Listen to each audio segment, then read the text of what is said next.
പഹൽഗാം ഭീകരാക്രമണത്തിന് operation സിന്ദൂറിലൂടെ India നൽകിയ തിരിച്ചടിയിൽ പാകിസ്ഥാന് വൻ നാശനഷ്ടം.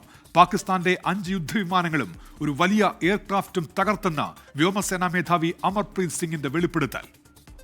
That is Shahbaz, the Jacobabad airfield, one of them again, major airfield that was attacked. At least 5 fighters confirmed kills and 1 large aircraft, which could be either an Elint aircraft or an AWNC aircraft, which was taken out at a distance of about 300 kilometers. This is the actually largest ever recorded surface-to-air kill that we can talk about.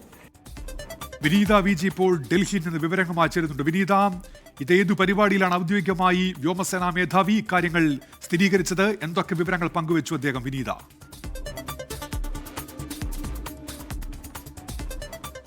Unmesh, ഇന്ന് ബാംഗ്ലൂരിൽ നടന്ന ഒരു പരിപാടിയിൽ പങ്കെടുത്തുകൊണ്ടാണ് വ്യോമസേനാ മേധാവി ഇക്കാര്യങ്ങൾ സ്ഥിരീകരിക്കുന്നത്. ഈ ഓപ്പറേഷൻ സിന്ധൂറിന് ശേഷം ആദ്യമായാണ് ഇത്തരത്തിലേക്കുള്ള ഒരു സ്ഥിരീകരണം കൂടി ലഭ്യമാവുന്നത്. നേരത്തെ തന്നെ പാകിസ്ഥാനുമേൽ ഇന്ത്യ ചെലുത്തിയ ആ ഒരു പ്രഹരം അത് എത്രത്തോളം വലുതാണെന്നും പാകിസ്ഥാന് ഉണ്ടായ നാശനഷ്ടങ്ങളും ഒക്കെ നേരത്തെ തന്നെ സേനാ മേധാവികളൊക്കെ തന്നെ വളരെ വ്യക്തമായി വിശദീകരിക്കുകയും ചെയ്തിട്ടുണ്ടായിരുന്നു. പക്ഷേ ഇത്തരത്തിലേക്കുള്ള ഈ യുദ്ധവിമാനങ്ങളിലേക്കടക്കം ഒരു കടുത്ത തിരിച്ചടി ഇന്ത്യ നൽകി എന്ന കാര്യത്തിൽ ഒരു സ്ഥിരീകരണം കൂടിയാണ് ഈ ഘട്ടത്തിൽ വന്നിരിക്കുന്നത് എന്നുള്ളത് തന്നെയാണ് ഏറ്റവും പ്രധാനം.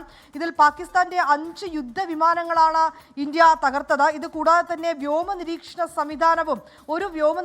സംവിധാനവും കൂടി ഇന്ത്യ തകർത്തിട്ടുണ്ട്. ഇത് വ്യോമസേനാ മേധാവി air chief marshal AP Singh ആദ്യമായാണ് ഇക്കാര്യം അദ്ദേഹം സ്ഥിരീകരിക്കുന്നത്. ബംഗളൂരുവിൽ നടന്ന ഒരു പരിപാടിയിൽ പങ്കെടുത്തുകൊണ്ടാണ് അദ്ദേഹം ഇക്കാര്യം വ്യക്തമാക്കിയിരിക്കുന്നത്. S-400 എന്ന വ്യോമ പ്രതിരോധ സംവിധാനം ഉപയോഗിച്ചുകൊണ്ടായിരുന്നു ഇന്ത്യയുടെ ഒരു തിരിച്ചടി ഇക്കാര്യത്തിൽ ഉണ്ടായിരുന്നത്. റഷ്യൻ നിർമ്മിതമാണ് ഈ S-400 എന്ന് പറയുന്ന വ്യോമ പ്രതിരോധ സംവിധാനം. അതായത് ഈ പാകിസ്ഥാന്റെ യുദ്ധവിമാനങ്ങൾ 300 കിലോമീറ്റർ പരിധിയിൽ വെച്ചാണ് ഇന്ത്യ ശക്തമായി തിരിച്ചടിച്ചുകൊണ്ടത് തകർത്തതെന്നും അദ്ദേഹം വ്യക്തമാക്കിയിട്ടുണ്ട്. വളരെ കൃത്യതയോടുകൂടിയും വളരെ ആസൂത്രണം നടത്തിയും ചെയ്ത ഒരു ഓപ്പറേഷനായിരുന്നു ഇതെന്നും അദ്ദേഹം വ്യക്തമാക്കിയിരിക്കുകയാണ്. നേരത്തെ തന്നെ ഈ പഹൽഗാം ഭീകരാക്രമണത്തിന് മറുപടിയായി ഇന്ത്യ നൽകിയ ഓപ്പറേഷൻ സിന്ദൂറിൽ പാകിസ്ഥാന് കനത്ത തിരിച്ചടി തന്നെയായിരുന്നു രാജ്യം നൽകിയിട്ടുണ്ടായിരുന്നത്.